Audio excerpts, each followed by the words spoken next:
वर्तमान समय में इस ध्यान कक्ष में हम लोगों को क्या मिल रहा है? सहज अवस्था हो रही है हमारी या असहज अवस्था अभी बनी हुई है? असहज अवस्था है वैसा अभी बनी हुई है। क्यों बनी हुई है? ताप घर में भी अधिक है। क्योंकि गर्मी अभी प्रचंड है, लेकिन उमस बढ़ गई है। जी क्यों बढ़ गई उमस? कल पानी बारिश कर क्योंकि सुबह भी बारिश हुई, कल भी बारिश हुई जी और तापमान में भी गिरावट नहीं आया है। क्योंकि बादल अगर होता तो उमस महसूस नहीं होती और इतनी गर्मी नहीं रहती, लेकिन बादल है नहीं। बादल बरस करके निकल गए, आसमान साफ है। इस वजह से ताप और आंच गर्मी अभी बरकरार है। इसलिए ताप, आंच, गर्मी, व्याकुलता, बेचैनी, घबराहट सब कुछ मिल रहा है, लेकिन उसके साथ साथ उमस ज़्यादा हो गई। और उमस इसलिए महसूस हो रहा है क्योंकि छत भीग करके और गर्म हुआ है, दीवार भी भीग करके गर्म हुआ है। इसलिए उसकी जो ताप, उसकी जो भाप है वो उमस दे रहा है और उसकी वजह से शरीर में आंच भी लग रहा है, ताप भी लग रहा है, उमस भी महसूस हो रही है और दम भी घुट रहा है कुछ न कुछ। यानी कि गर्मी के द्वारा जो कुछ भी हम लोगों ने अनुभव किया वो सभी चीज़ें अभी तक बरकरार हैं। जी सही है ना? जी लेकिन धीरे धीरे ये भी अपनी अवस्था में आ जाएंगे। बस इसका दृष्टा और साक्षी भाव का अभ्यास करना है। ठीक है ना? जी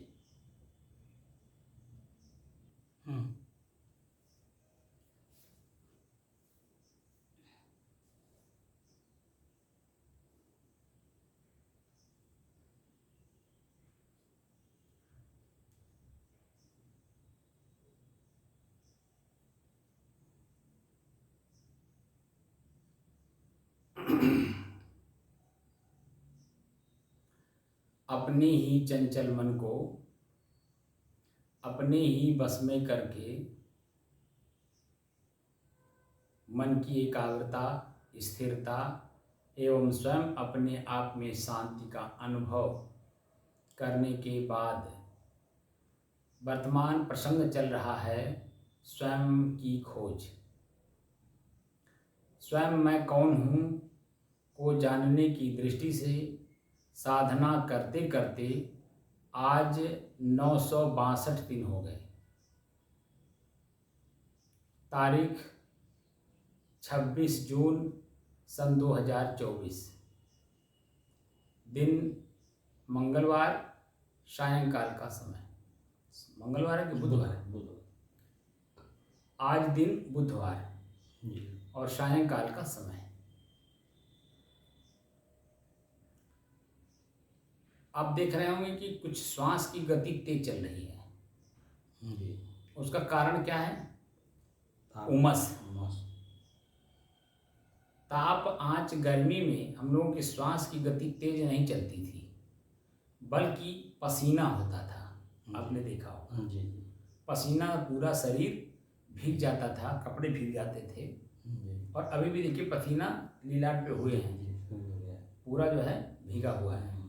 लेकिन श्वास की गति तेज चल रही है, उसका कारण है उमस। उमस और उमस क्यों हो रहा है? क्योंकि दीवार पूरी भीगी नहीं जी और छत भी पूरा भीगा नहीं, इसलिए जो हल्का फुल्का भीगा भी बारिश की वजह से, उसके तुरंत बाद जब सूरज की गर्मी उस पर अटैक कर दी, जिसके कारण जो है उमस लग रही। और उमस के कारण हम लोगों की श्वास की गति तेज चल रही है।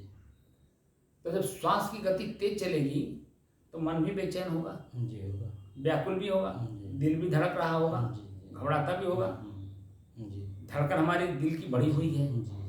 यही सब जो कारण है हार्ट की ये तरफ ले जाते हैं। हार्ट का जो प्रॉब्लम आता है वो आप कभी भी अनुभव किए होंगे, आपको भी हार्ट अटैक है कि जिस समय में हार्ट का प्रॉब्लम आता है ये सब चीज़ें जिनमें बेचैनी, व्याकुलता, ये सब घबरा सब होती हैं। लेकिन उसका कारण ये होता है कि मन में जब हमारे कोई न कोई बात रहती है। चिंता वाली। जी इस वजह से उसको हम संभाल नहीं पाते, जी। इसलिए वो हमारे ऊपर अटैक कर देता है। जी यहाँ क्या है, मन में कोई बात नहीं है, जी उमस के कारण है, जी इसलिए हम अपने इसको संभाल ले जा रहे हैं जी और देख भी रहे हैं, क्योंकि हम दृष्टा भाव में देख रहे हैं। जी हम इसका सॉल्यूशन निकाल ले रहे हैं, जी इस वजह से ये हमारे ऊपर अटैक नहीं कर सकता। जी जो हमारे नसें ब्लॉक हों जी। या और तरह की, यही मैं समाज को जानना चाहता हूँ कि ये जो मेडिटेशन है यानी ध्यान की मुद्राएं हैं, हमारे आंतरिक जो संरचना है उसमें जब हम दृष्टा भाव का अभ्यास करते हैं तो सारी चीज़ें एकदम क्लियर दिखती हैं। जैसे इस आँख से सारी चीज़ें क्लियर दिखती हैं और हाथ से काम करने में आनंद आता है, पैर से चलने में आनंद आता है, ऐसे ही जब हम भीतर से हर चीज़ को स्पर्श के रूप में, इसको अनुभव कहते हैं, महसूस जिसको कहते हैं, महसूस करके हर चीज़ों को जब देख लेते हैं तो वो जो भी प्रॉब्लम क्रिएट करता है यानी प्रॉब्लम उत्पन्न करता है, परेशानियाँ, दुख, बेचैनी, व्याकुलता, घबराहट, वो स्पष्ट दिखता है। और स्पष्ट दिखने से होता क्या है कि हमारी मनोवृत्तियाँ एकदम शांत रहती हैं, तो हमारे ब्लॉकेज वगैरह नहीं होते। ब्लॉकेज कब होते हैं? जब मन हमारा शांत नहीं रहता है, क्योंकि मन में किसी न किसी प्रकार की पीड़ा है। यहाँ मन में पीड़ा नहीं है, इसलिए हम लोग 4 महीने से लगातार बेचैनी, व्याकुलता, घबराहट, श्वास लेने में दिक्कत, उमस, गर्मी, ताप, आँच, सब कुछ हम लोग 4 महीना से लगातार इसको देख रहे हैं, हो ना? लेकिन हमारे कहीं कोई शरीर में किसी प्रकार की दिक्कत आई? क्यों? क्योंकि हम उसका सॉल्यूशन तुरंत निकाल ले रहे हैं। पसीना हो रहा है, पसीने के कारण ताप, आँच, गर्मी हमारा अपने आप शांत हो जा रहा है। जो मन में बेचैनी है, व्याकुलता है, घबराहट है, दिल धड़क रहा है, उसको भी देखिए, जैसे ही हमारा पसीना पूरे शरीर में व्याप्त होता है और हम शांत मुद्रा में बैठे रहते हैं, आपने अनुभव किया होगा कि वो जो अवस्था आती है, उस अवस्था में तो मन में ये भाव आता है कि और थोड़ी देर बैठे तो अच्छा है। प्रथम दृष्टिया बेचैन होता है मन, व्याकुल होता है, घबराता है, हर काम करता है, लेकिन जैसे जैसे दृष्टा भाव का अभ्यास करते करते हम अपने ही सारी चीज़ों को अलग अलग देख लेते हैं, तो मेरी स्थिति ऐसी बनती है, एक बार ये सब अपने आप में शांत हो जाते हैं और मेरी स्थिति तो बिल्कुल शांत अवस्था में बनी रहती है। उस समय में मैं अपने आप को क्या देखता हूँ कि मैं स्वयं शुद्ध हूँ, शांत हूँ, स्थिर हूँ और क्या हूँ? एक रस हूँ। मेरे अंदर में किसी भी प्रकार की प्राकृतिक संरचनाएं हमारे तक पहुंच नहीं सकती, मुझे प्रभावित नहीं कर सकती हैं। वो जब भी प्रभावित करती हैं अपने में करती हैं, मेरे में नहीं, क्योंकि वो मेरे तक पहुंच ही नहीं सकती, क्योंकि मैं यहाँ पर दृष्टा और दृश्य का अभ्यास कर रहा हूँ। तो दृश्य जो है आँख से, कान से या महसूस करने से बाहर की चीज़ें महसूस होती हैं एकदम स्पष्ट, लेकिन जो देखने वाला है वो स्पष्ट देख लेता है कि इस कारण से ये उत्पन्न होने वाला है, होने वाला है। तो हम क्या करते हैं? तुरंत अपनी मनोवृत्तियों को बदल देते हैं, डाइवर्ट कर देते हैं, चेंज कर देते हैं। जो उसी को हम लगातार पकड़े रहते हैं, तो वो जो पहले वाली स्थिति है, जो अज्ञानता की, ब्रेन हेमरेज होना, नसें ब्लॉक होना, शरीर में कंपन होना, घबराना, भयभीत होना, ये सारी चीज़ें हमें दिखाई देती हैं। लेकिन हाँ, हम 3 चीज़ों का प्रयोग कर रहे हैं, देखकर, जानकर और समझ करके कर रहे हैं। दृष्टा दृश्य का अभ्यास कर रहे हैं, क्योंकि मैं अलग हूँ, मेरा शरीर अलग है। शरीर से उत्पन्न होने वाली सारी चीज़ों को मैं देख रहा हूँ, मैं जान रहा हूँ, और मैं ही इनके उस व्याकुलता, बेचैनी, घबराहट को भी देख रहा हूँ, जिसके कारण हमारे शरीर में किसी न किसी प्रकार के रोग उत्पन्न कर देते हैं। लेकिन जब जैसे हम उस लेवल पे जाते हैं, हमारी मनोवृत्तियाँ बिल्कुल शांत रहती हैं, एक रस रहती हैं, इसलिए मेरे अंदर में ना मैं भयभीत होता हूँ, ना ही मैं घबराता हूँ, ना ही बेचैन होता हूँ, और ना ही मेरे शरीर के कोई नसें ब्लॉकेज होती हैं। लेकिन यही काम जो लोग नहीं कर रहे हैं, जो साधना की पद्धति से अपने आप को जानने की कोशिश नहीं कर रहे हैं, वह भी इस अवस्था में जब आते हैं, क्योंकि आगे का ऑप्शन मालूम नहीं है, इसलिए क्या करते हैं? अपने ब्लॉकेज ले लेते हैं। अपने ब्रेन के नसें फाड़ लेते हैं। ब्रेन की जो नसें हैं बाल की तरह पतले हैं, अब उसमें प्रेशर ज़्यादा दोगे तो फटेगी नहीं। चिंता क्या है? प्रेशर। चिंता करना मानसिक तनाव इसीलिए बढ़ता है, इसीलिए ब्रेन हेमरेज होता है कि नसें हमारी फट जाती हैं, क्योंकि हम ज़्यादा उसके ऊपर ओवरलोड डाल दिए। जैसे आपके पास जो है पानी का जो टोटी है वो 1 इंची है या आधी इंची है या पौन इंची की है, और उसमें फोर्स ज़्यादा दीजिए तो उसकी जो टोटी है वो भी फटेगी या पाइप फटेगा, कहीं ना कहीं कोई ना कोई दिक्कत आएगी, फाड़ देगी। लेकिन जब दोनों ही बराबर हों तो तब तो कोई दिक्कत नहीं, सामान तब तो लगातार वो अपना पानी आप भरते रहिए और लगातार पानी देता रहेगा, क्योंकि उसके ऊपर कोई प्रेशर नहीं है। ऐसे ही जो हम चिंता करते हैं, नसें हमारी ब्लड की सर्कुलेशन होने में पतली नसें हैं, उसमें जब हम सामान्य स्थिति में रहते हैं, कोई चिंता और चिंतन ज़्यादा नहीं करते हैं, तो हमारे नसों में सामान्य रूप से सर्कुलेशन होती है। खून की सर्कुलेशन जो है पूरे मस्तिष्क में, पूरे नसों में सामान्य रूप से चलती है। लेकिन जब हम दबाव उस पर दे देते हैं तो असामान्य स्थिति हमारे नसों की हो जाती है और हम उससे नीचे उतरना जानते नहीं हैं। एक बार हमने आपको बताया था कि पेड़ पर जो चढ़ा जाता है, चाहे पेड़ कितना भी सुरहुर हो या छायादार हो या उस पर कितनी भी डगालियां फैली हो, जिस रूप में हम चढ़ते हैं और उसी रूप में जब हम उतरते हैं तो सामान्य रूप से आपका शरीर एकदम यथावत बनी रहती, चढ़ने के पहले जैसे आप रहते हैं और उतरने के बाद वैसे ही आप महसूस करेंगे। लेकिन उसी पेड़ पे जब चढ़ जाते हैं और चढ़ने के बाद उतरने की कला नहीं मालूम है तो घबराते हैं कि नहीं? परेशान होते हैं कि नहीं? दुखी होते हैं कि नहीं? अगर कोई आदमी नहीं आया दिन भर तो आप कूद करके मरोगे ही, क्योंकि उतरने नहीं आता है। ऐसे ही साधना की पद्धति भी है, जैसे जैसे चढ़ा जाता है ठीक उसी लेवल पे उतरा भी जाता है। हमने शुरू में आपको श्वास से चढ़ाया और श्वास से चढ़ने में 1.5 साल लग गया, लेकिन ताप, शरीर और गर्मी, पसीना और मैं, पसीना, शरीर और मैं, 3 चीज़ों का अलग अलग दिखाया और तीनों चीज़ों को अलग अलग दिखा करके उसके बाद मैं उस पर शांत कर दिया वहीं पे। क्योंकि पहले वाले में जो श्वास की गति को देखने वाले में हमने धीरे धीरे पॉइंट को चढ़ाया था और वही पॉइंट जब हमने धीरे धीरे फिर नीचे भी उतार दिया, तभी दूसरा पॉइंट हमने उठाया था।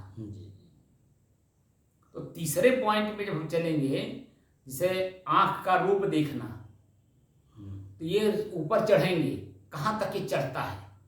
एक अवस्था ऐसी आती है, यही आँख आपको आकर्षित करता है, पीछे पीछे अपने दृश्य में घुमाता भी है, लेकिन एक अवस्था ऐसी भी आती है, यही आँख देख करके हार्ट भी प्रॉब्लम करता है।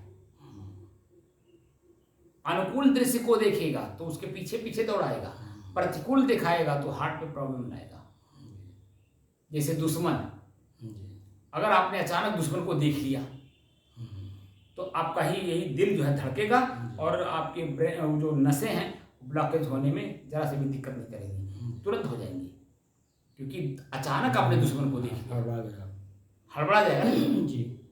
जैसे हड़बड़ाया तो नसें हमारी पतली पतली हैं और कहीं ना कहीं किसी न किसी रूप में ब्लॉकेज आ जाएंगे, दिक्कत कर देंगे।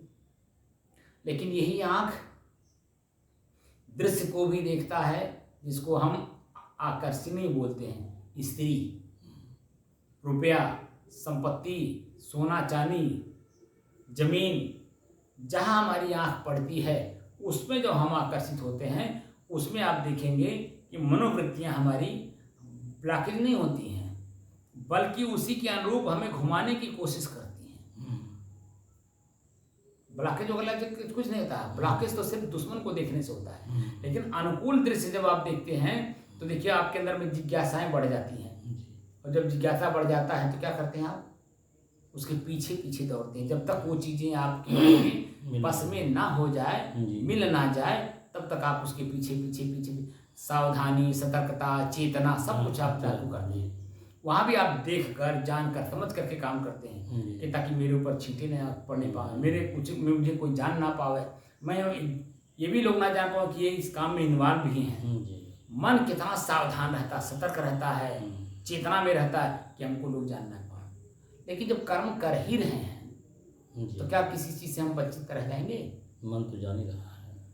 नहीं, मन की बात नहीं, आप अपने को खुद जरा एक बार चिंतन करें कि हम जिस काम को कर रहे हैं क्या समाज हमारे कामों से वंचित है? नहीं जानता होगा। नहीं जानता होगा। लेकिन अपना मन हमारा कहता है कि अरे नाय क्यों जानत नाय हुई, कहें कि हम क्यों जनावत नाई है।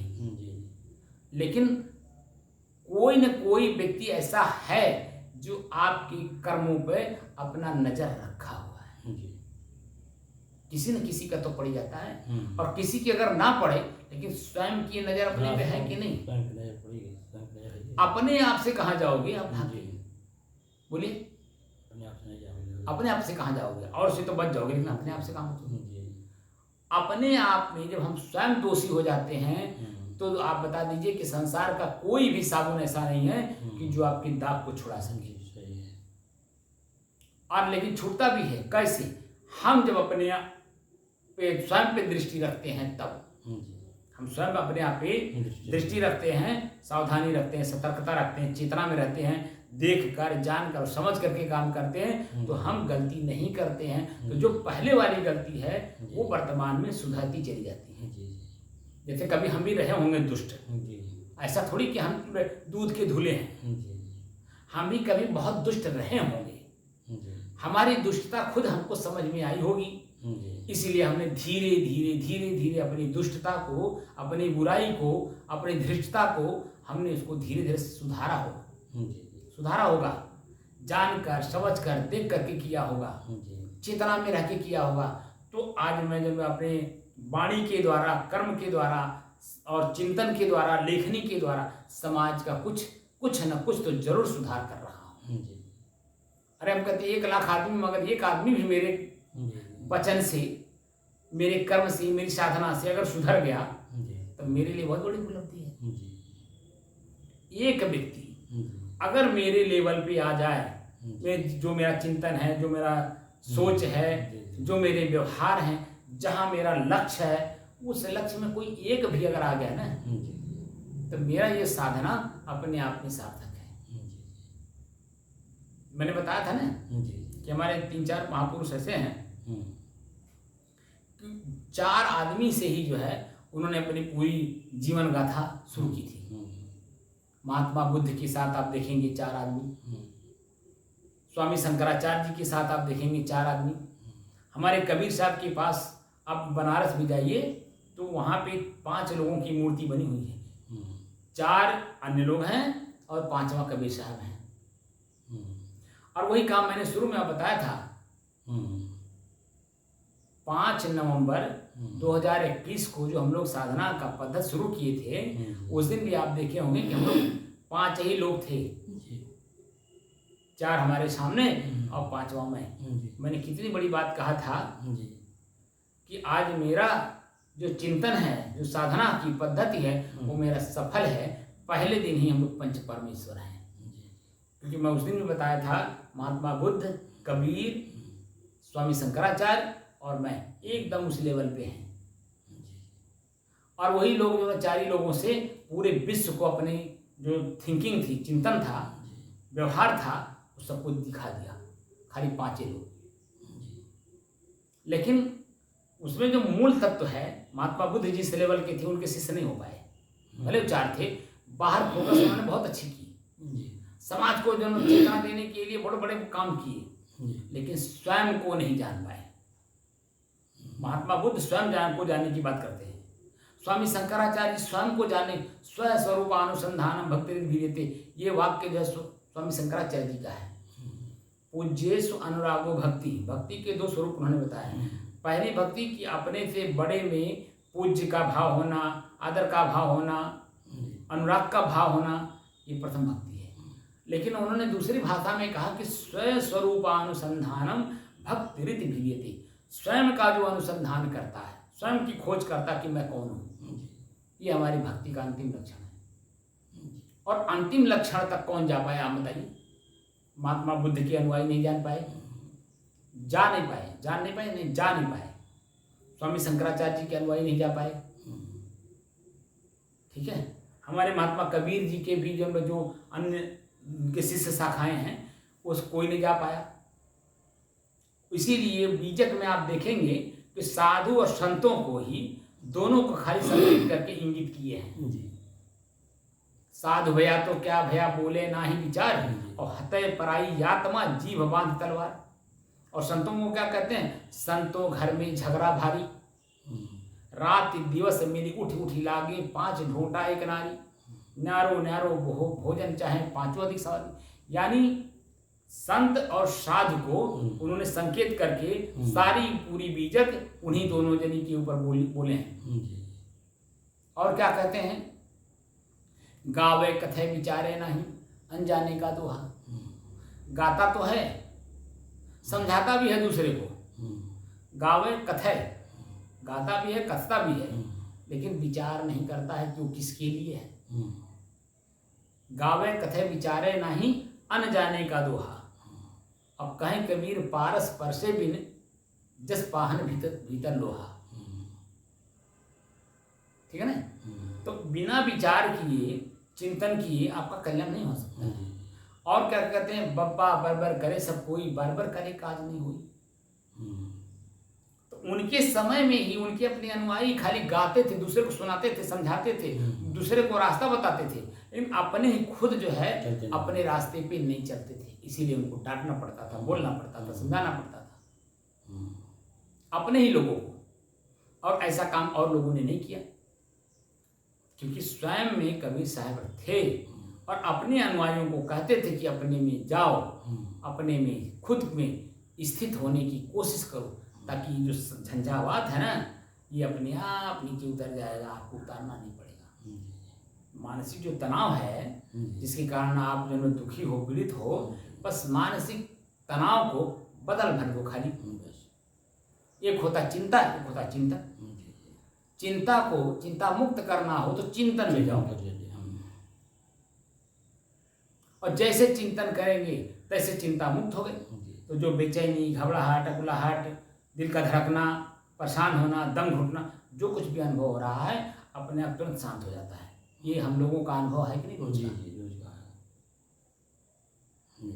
तो हमारी जो स्थिति बनती है वो स्वयं को चिंतन करने से कि आखिर मैं कौन हूँ। मेरी आंखें सामने वाले को देख रही है, लेकिन क्या अपने को भी देख रही है? नहीं। आपके चेहरे को मेरा आंख देख रहा है, लेकिन क्या अपने चेहरे को मेरा आंख देख रहा है? नहीं। मुझे अगर अपने चेहरे को देखना हो तो क्या करना होगा? तो दर्पण लेना, एक साधन लेना होगा। या तो जल का सहारा लें, या तो दर्पण का सहारा लें। सहारा बिना लिए स्वयं का चिंतन नहीं हो पाएगा, स्वयं का चेहरा दिखाई नहीं देगा। तो स्वयं का चेहरा देखने के लिए हमने क्या किया था? शुरू में श्वास की गति को देखने की बात कही। तो श्वास की गति देखते देखते देखते मुझे अपने आप का आभास हुआ कि ये जो सामान्य है, तेज है, धीमी है, जो श्वास की गति चल रही है, ये अपने समय समय से अपनी क्रियाओं में चलती रहती है। लेकिन इसको जानने वाला कौन है? इसको प्रयोग करने वाला कौन है? तो जैसे आप श्वास में प्रतिक्रिया करते हैं, वैसे पता चलता है कि मैं ही श्वास को ले रहा हूँ और मैं ही श्वास को छोड़ भी रहा हूँ। इस क्यों? क्योंकि मैं इस शरीर में हूँ, क्योंकि दोनों के समन्वय से हमारा जीवन चल रहा है। जड़ और चेतन दोनों के समन्वय स्थापित होने से मेरी जिंदगी सामान्य रूप से चल रही है। लेकिन इन दोनों में से किसी में भी अगर असामान्य स्थिति आ जाए तो पीछे हो जाएगा कि नहीं? इसको कहते हैं मृत्यु हो गई, राम नाम सक्रिय हो जाएगा। तो मुझे क्या करना है? मुझे स्वयं को ही जानना है कि आखिर मैं हूँ कौन। और इस बात को देखिए, मैं बार बार इसका जिक्र इसलिए कर रहा हूँ, पेड़ पे चढ़ रहे हैं, लेकिन पेड़ पे चढ़ने के बाद, काम करने के बाद उसी रास्ते लौटना भी है। जैसे सकुशल आप पेड़ के पहले चढ़ने के पहले थे, वैसे ही आपको उतर करके अपने को महसूस करना कि मैं सकुशल हूँ।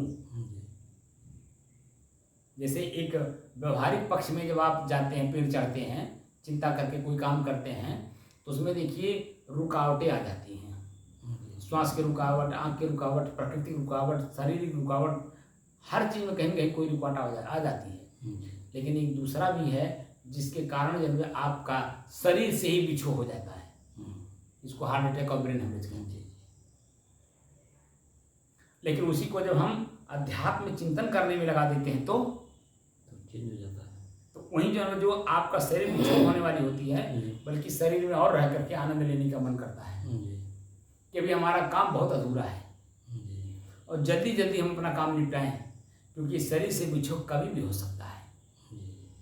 अपने शरीर से मेरा बिछोह कभी भी हो सकता है। इसलिए सावधानी पूर्वक, सतर्कता पूर्वक, चेतना में रहकर, देखकर, जानकर, समझ करके अपनी ही बुराई को अपने जीवन से निकालना होगा। इसलिए कहते हैं एक एक निर्वाणी, एक एक बुराई, आँख का बुराई, कान का बुराई, नाक का बुराई, जीभ का बुराई, लिंग का बुराई, हाथ का बुराई, पैर का बुराई, पेट का बुराई, चिंतन का बुराई, हर जगह जहाँ भी हमारे जीवन में बुराई होगी उनको देखकर, जानकर, समझ करके अपने जीवन से निकालने के लिए वो प्रेरणा मिलता है। कब? जब हम स्वयं को जानने की कोशिश करते हैं तब। और जब तक अपने का स्वयं का अनुभव नहीं करेंगे या अपने तक जाने का प्रयास नहीं करेंगे तो जो बीच के शब्द हैं, ये बीच के शब्द मुझे उलझा देते हैं, मुझे अपने तक नहीं जाने देते। लेकिन जब हम सार वस्तुओं से चल रहे हैं और सार वस्तु एक ही होती है और असार में जब मिलावट होती है, जितना मिलावट कर पाइए लेकिन फिर भी सार नहीं हो पाता। सार तो एक ही बूंद होता है, बाकी बूंद जितना भी उसमें मिलावट होगा वो सब अलग होगा, उसका अपना स्वरूप नहीं होगा। इसलिए हम लोग क्या करना है कि अपने स्वयं के स्वरूप में मुझे लौटना है। तो कैसे लौटेंगे? उसी का अभ्यास कराया जा रहा है कि स्वयं मैं अपने आप में कैसे लौटूं, कैसे अपने आप को देख सकूं, जान सकूं, समझ सकूं और उसमें अपने आप को एकरस बना सकूं, स्थिर बना सकूं, शांत बना सकूं और अपने आप में मैं शुद्ध, स्वयं में कैसे शुद्ध बनूं कि तीन चीज़ें अपने आप उसमें जुड़ जाएं। क्योंकि मैं शुद्ध हूँ, मिलावट तो है नहीं, तो उसके साथ साथ मैं शांत भी हूँ, मैं स्थिर भी हूँ और मेरी एक रास्ता का भी ज्ञान है कि नहीं है? तो अपने आप में मुझे लौटना है। साधना की पद्धति, इसीलिए हम लोग जो ये जो आँच, ताप, गर्मी, पसीना, कुलाहट, घमंड, बेचैनी, घबराहट जो कुछ भी हम देख रहे हैं वो बाहर दृश्यों का है, न कि मैं स्वयं हूँ। अब बाहर के दृश्य क्या कर रहे हैं? मुझे अपने मिला करके बेचैनी, व्याकुलता, घबराहट, तमाम तरह की चीज़ें दे करके मुझे दुखी करना चाहते हैं।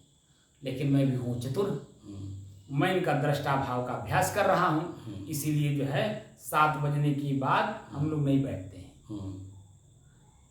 5 बजे बैठ जाएंगे, लेकिन जैसे 2 घंटा बीतता है, 7 जैसे बजता है, तैसे हमारी घंटी आपके पास पहुंच जाती है साहिब बनने की। क्यों?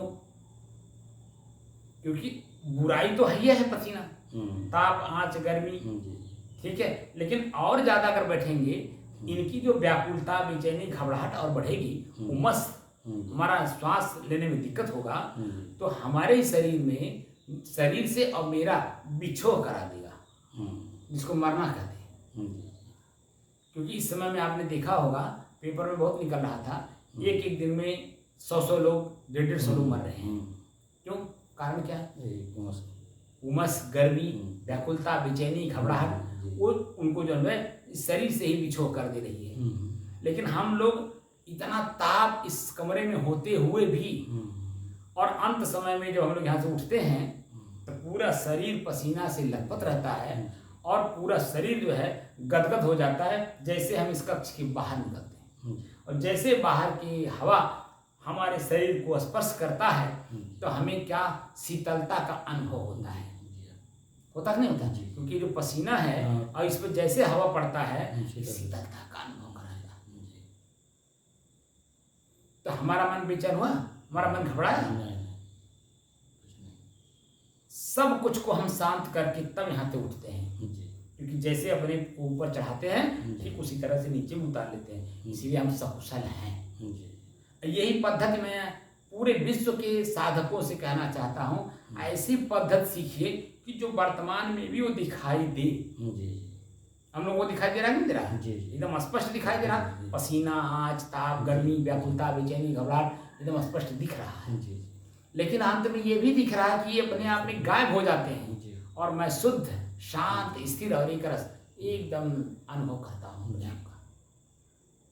प्रत्यक्षम किम प्रमाणम। जी तो साधना की पद्धति में जब हम चलें तो मुख्य रूप से मैं अपने आप को जानने के लिए साधना करें। जी जो बेचैनी है, व्याकुलता है, घबराहट है, ताप है, आँच है, गर्मी है, ये स्पष्ट मालूम होता कि मेरे से अलग है। जी जी तभी तो हम लोग सहन कर लेते हैं जी और तभी तो अंत में जाकर के ये सब गायब हो जाते जी। हैं। मैं शेष अपने आप में एकदम शांत, शुद्ध, स्थिर और एक रस अनुभव करता हूँ। जी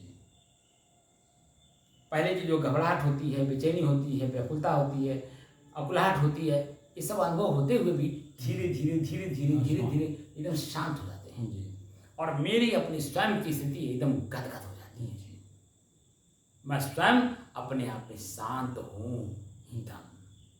मेरे मन में कोई हलचल नहीं है और किसी भी तरह की हलचल नहीं है। जी अगर है तो वो प्रकृति में है, मेरे में नहीं है। मैं स्वयं ही अपने आप में शुद्ध हूँ, शांत हूँ, स्थिर हूँ और एक रस हूँ और उसी का मुझे आभास करना है। हम स्वयं अपने आप का स्पर्श करना चाहते हैं, देखना चाहते हैं, जानना चाहते हैं, उसी में रमण करना चाहते हैं। जो उपनिषद कहता है कि आत्मा वा अरिद्रष्टव्य है, श्रोतव्य है, मंतव्य है और क्या कहता है लास्ट में, निधिध्यास्तव्य है। उसी में लीन हो जाने की बात करता है। और वह स्थिति जब आती है ना, अरे फिर पूछना क्या, सारा दुख उसी खाली याद मात्र में रहता है और याद मात्र सारी चीजें संसार से हम अपने आप को मुक्त कर लिए, शुद्ध है अपने आप शांत।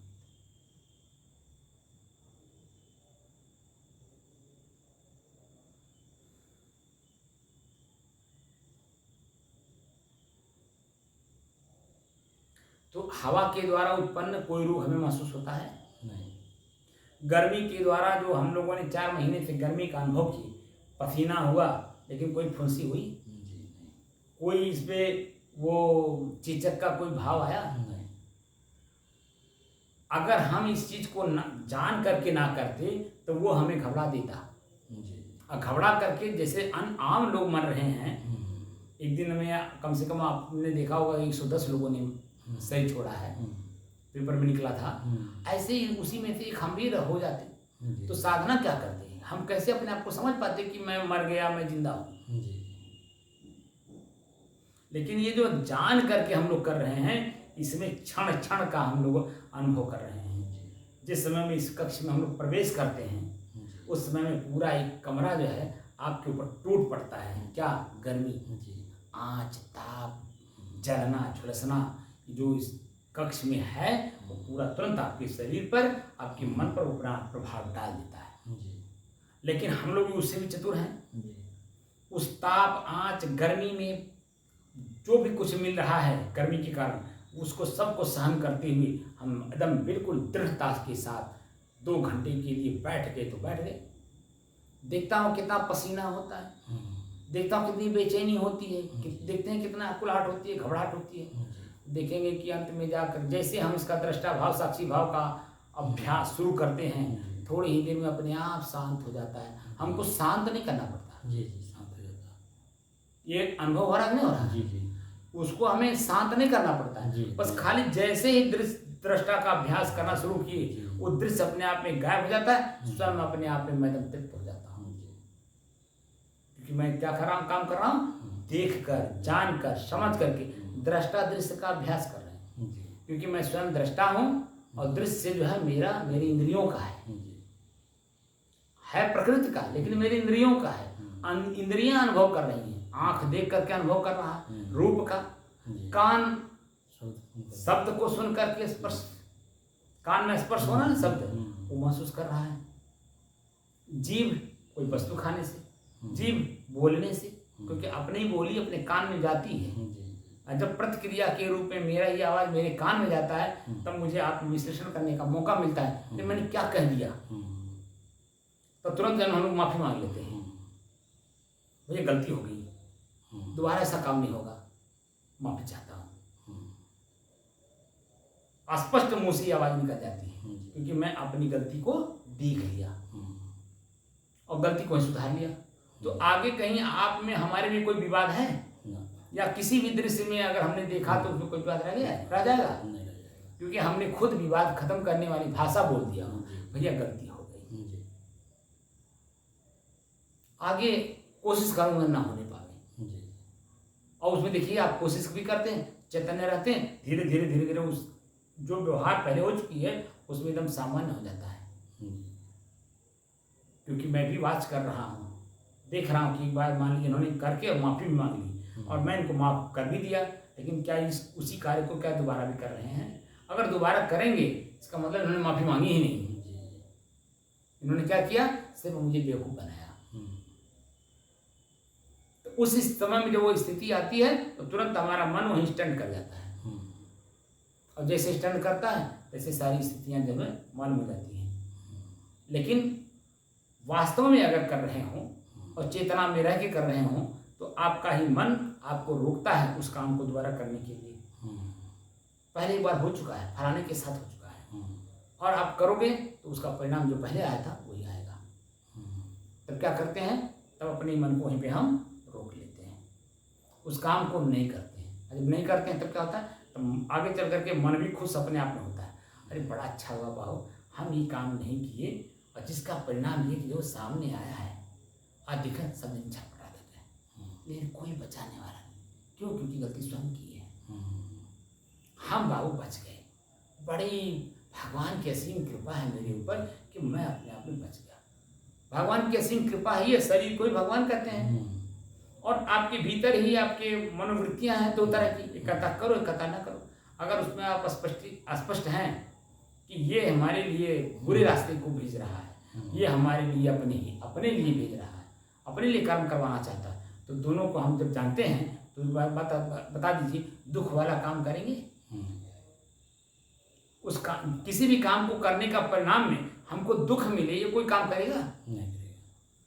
जानता नहीं है, कर रहा है, जो प्राप्त कर रहा है उसमें वो बल्कि पश्चाताप भी कर रहा है, और आगे चल करके ये काम नहीं करेंगे ऐसा समाज के सामने प्रस्तुतिकरण भी कर रहा है, और अपने आप में खुद भी बार बार पश्चाताप कर रहा है कि कैसे हो गया, हमको नहीं करना चाहिए था, चलो हो भी गया लेकिन आगे सावधान रहना, नहीं होने देंगे। तो उस समय में स्टेमिना जागृत हो जाती है, हमारी खुद की स्टेमिना जागृत होती है और हम खुद स्टैंड कर जाते हैं, अपने आप नहीं हम खुद स्टैंड करते हैं कि मेरे ही द्वारा ये कर्म करके मुझे ही दुख मिल रहा है, अब मैं अपने द्वारा इस कर्म को नहीं करूँगा ताकि मैं सुखी रहूँ। ये हर 40 साल के ऊपर वाले की स्थिति यही बन रही है, वो चाहे साधु हो या ना हो, वो भक्त हो या ना हो, वो धर्म मार्ग में या अध्यात्म मार्ग में हो या ना हो, उसकी 40 साल के बाद सबकी स्थिति बनती है। तो हमको स्वयं को कहा जाना है, अपने आप में स्वयं में जाना है। तो स्वयं में जाने की कलाकारी सिखा रहा हूँ कि जैसे पेड़ पे चढ़ा जाता है, नीचे उतरा जाता है, जैसे सकुशल नीचे पहले थे ही पेड़ पे चढ़ने से पहले, और जब उतरिए तो सकुशल जैसे पहले आप थे वही महसूस करिए। तब तो पेड़ पर चढ़ करके और फल खा करके नीचे उतर करके वही चीज अनुभव किए। पेड़ पे भी चढ़ गए, फल भी नहीं मिला, उतर भी नहीं पा रहे, भयभीत भी हो रहे हो, पीड़ित भी हो रहे, दुखी भी हो रहे हो, कौन बात का आपने विशेषता का काम कर दिया? विशेषता तो तभी आएगी ना कि जिस मार्ग से मैं चढ़ा हूं उसी मार्ग से मुझे वापस भी लौटना है।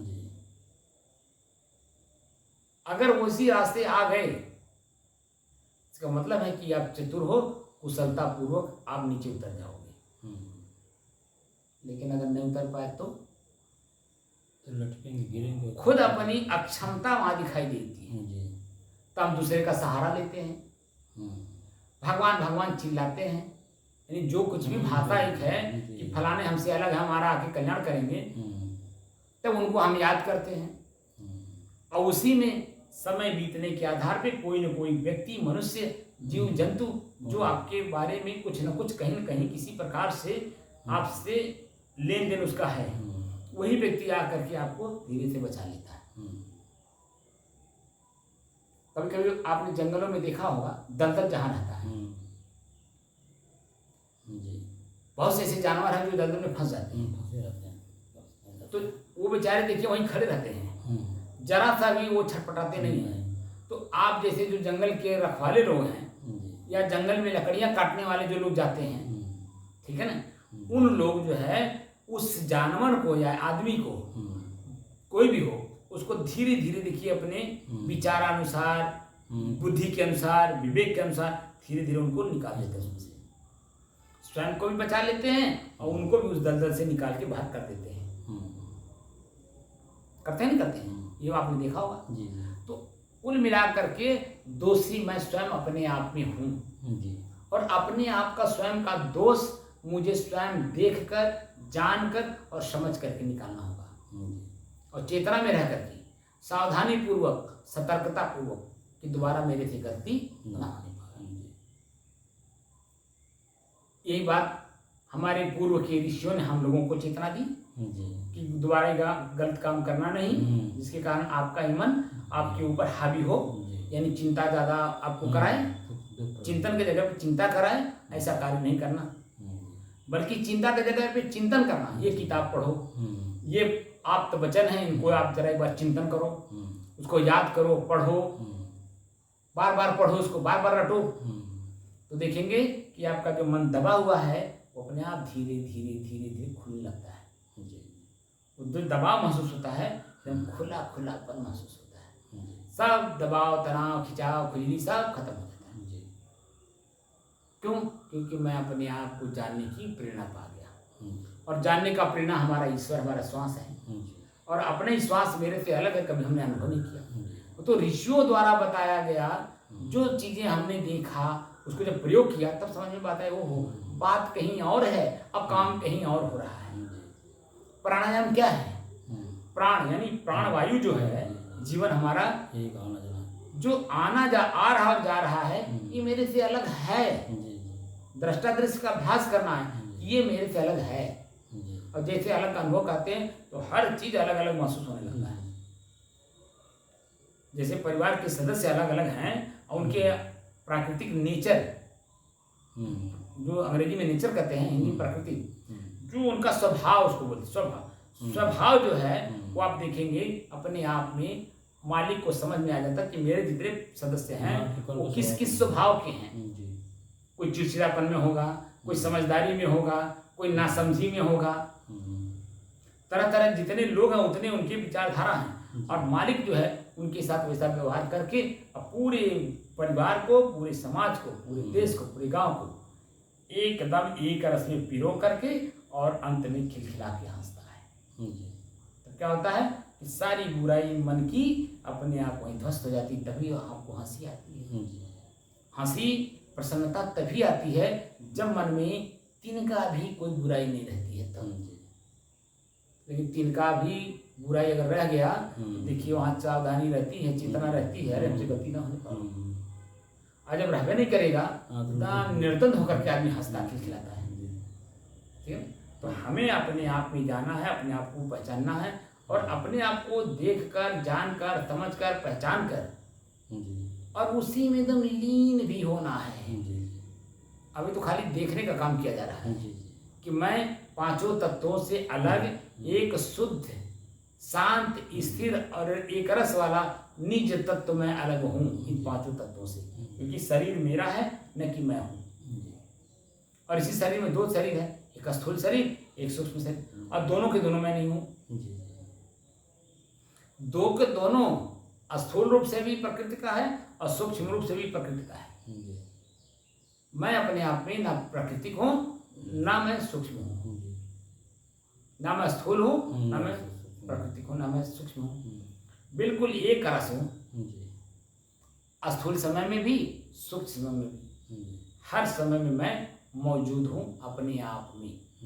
वही अपने आप की मौजूदगी, अपने आप में 24 घंटे का अनुभव हमें साथ साथ करते चलना है कि मैं स्वयं अपने से कभी अलग हो नहीं सकता।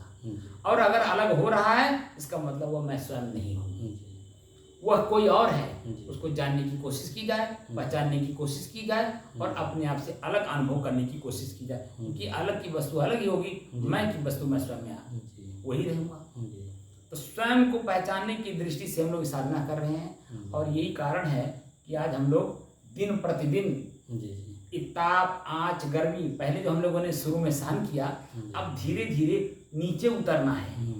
यानी बरसात होती जाएगी, प्रकृति अपना काम करती जाएगी, हम इसी में अकुलाएंगे नहीं, घबराएंगे नहीं, बेचैन नहीं होंगे, परेशान नहीं होंगे, दुखी नहीं होंगे। और जब ये सब नहीं होगा तो हार्ट अटैक और ब्रेन हेमरेज होगा, क्योंकि हम देख कर जानकर पहाड़ चढ़ रहे हैं और देख कर जानकर पहाड़ से नीचे भी उतर रहे हैं। तो हम कहाँ जा रहे हैं? अपने आप में, एकदम शुद्धता में।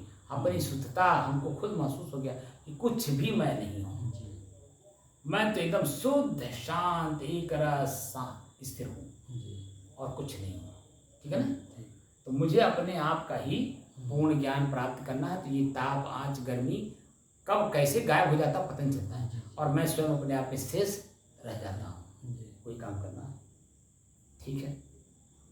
तो अपने आप को जानने की दृष्टि से ही ये जो साधना चल रही है, इस साधना में मेरा स्वयं का परिचय होता है।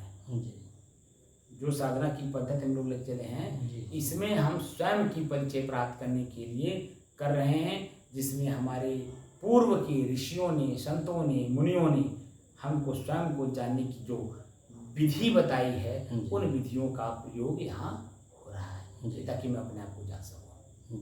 ठीक?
बंद कर दीजिए। तो बात समझ में आई? एक भी शब्द मन के अंदर में नहीं रहने देना है। अगर कहीं किसी भी प्रकार से मन के अंदर में कोई बात रह गई, इसका मतलब है कि मन मेरे ऊपर हावी हो रहा है, मैं मन पर अभी तक हावी नहीं हो पाया। तो साधना हमारी कच्ची हो रही है, काम कर रहे हैं पक्का वाला, लेकिन अभी हमारी परिपक्वता आ नहीं रही है। ये अनुभव करना चाहिए कि मन में अगर किसी प्रकार का बात का मतलब हुआ कि पीड़ा, दुख, पश्चाताप किसी भी प्रकार से, व्यवहारिक रूप से या आध्यात्मिक रूप से अगर कहीं रह गया हो, इसका मतलब हम कभी कच्चे हैं, हमारी साधना अभी कच्ची है। इतना ताप, आँच, गर्मी हम जो सह रहे हैं, इसका मतलब है कि मेरा मन वर्तमान में तो है, ताप, आँच, गर्मी का अनुभव तो कर रहा है, लेकिन उसका परिणाम देख करके जो सुखी अनुभव कर रहा है, और उसके बाद की स्थिति हमारी जो बन रही है, ना वहाँ दुख है ना वहाँ सुख है, दोनों के मध्य की स्थिति जो बन रही है उसको अभी मन पकड़ नहीं रहा है। कच्चापन का मतलब है कि दोनों की स्थितियों के मध्य में जो मेरी स्थिति बन रही है वह स्थिति मन अभी पकड़ नहीं रहा है। और जब तक पकड़ेगा नहीं तब तक उसमें अपने आप को कैसे समझेगा, कैसे उसे अपने आप में ले जाएगा। और अपने आप में ले जाने के लिए एक ही रास्ता है, साधना को जितना ही परिपक्व किया जाए। जो साधना हम लोग लेकर के चल रहे हैं, इसी साधन में अपने आप को कितना परिपक्व हम करें कि वो मध्य की स्थिति एकदम स्पष्ट दिखाई दे, जैसे इस आँख से दिखाई देता है। और जब उसको हम देखने में सक्षम होने लगेंगे तो ये जो भौतिक रूप से मैं दुख अपने आप को महसूस कर रहा हूँ, ये अपने आप जो है बच्चे की तरह गायब हो जाएगा। समझ रहे हैं? इसमें आपको अलग से गायब करने की जरूरत नहीं, वो अपने आप गायब हो जाएगा। ये काम करना है। ठीक, अच्छा। साहेब बंदी साहेब।